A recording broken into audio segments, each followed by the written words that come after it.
কড়াইয়ে দেখো তেল দিলাম,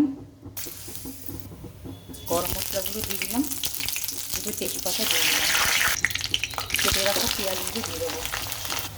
পেঁয়াজটা ভাজা হয়ে গেছে, মাটনগুলো দিয়ে দেবো।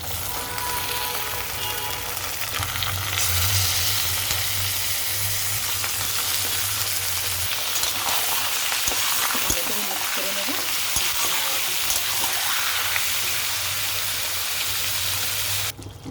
হলুদ দেবো, লঙ্কার গুঁড়ো দেবো, জিরে গুঁড়ো, ধনে গুঁড়ো।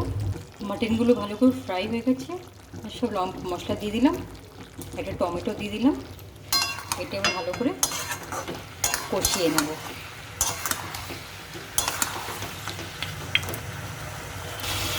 বেটে রাখা আদা রসুন দিয়ে দিলাম, নুন দেব।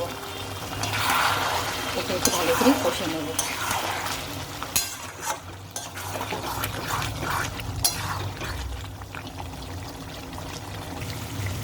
মাংসটা কষানো হয়ে গেছে,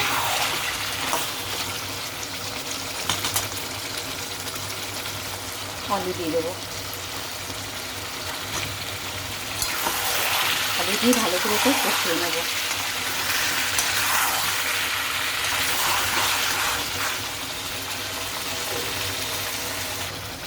এটা আলু দিয়ে ভালো করে কষানো হয়ে গেছে, তেল ছেড়ে দিয়েছে। বেটে রাখা গরম মশলাটা দিয়ে দেবো।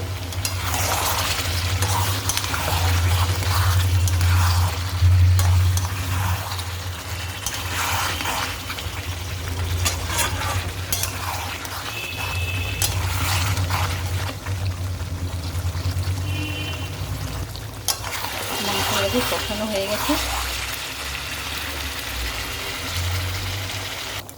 এটাকে জল ঢেলে দিচ্ছি। মাংসটা হয়ে গেছে, আলুও সেদ্ধ হয়ে গেছে। এটি ঝোল ঝোল রেখেছি যাতে ভাত দিয়ে খেতে পারবে।